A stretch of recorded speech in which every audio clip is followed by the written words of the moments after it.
আসসালামু আলাইকুম। আজকে ৩ জন ভাইয়ের কমেন্টের রিপ্লাই ইনশাআল্লাহ দিমু। তো এক ভাইয়ে জানতে চাইছে যে, "ভাই আমি গাড়ির পেইন্টিং এর কাজ জানি কিন্তু দেশেও আমি বাংলাদেশে আমি ৳১০,০০০ মাসে বেতন পাই।"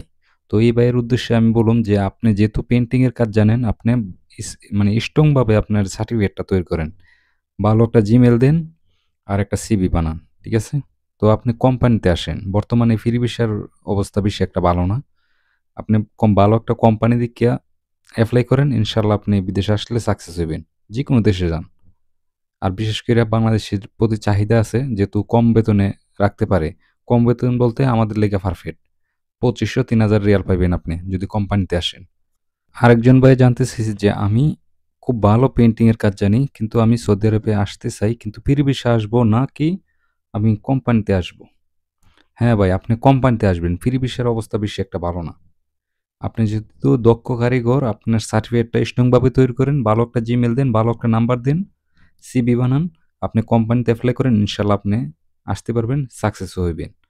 যেকোনো দেশে যান, সৌদি আরব কি ও যেকোনো দেশে যান আপনি কোম্পানিতে যান বর্তমানের অবস্থা, বাহিরের অবস্থা বেশি একটা ভালো না গ্যারেজের। যেহেতু মোটামুটি কাজ শিখে প্রবাসে আইসা পড়ে এরা কিন্তু ভালো করে কোম্পানিতে ঢুকতে পারে না। আপনার ফ্রি ভিসা হিসেবেই কাজ করা লাগে। আপনি যেহেতু ভালো কারিগর, আপনি কোম্পানিতে আসেন। ভাইজান আপনি অন্য কোনো কাজে আসার দরকার নাই। আপনি এই কাজে আসেন। প্লাম্বারের কাজ, কারেন্টের কাজ এই দেশেও প্রচুর চাহিদা আছে। আপনার সার্টিফিকেট বানাইয়া এই কাজে আসেন কোম্পানিতে। ঠিক আছে? বাহিরের অবস্থা ভালো না ভাইজান।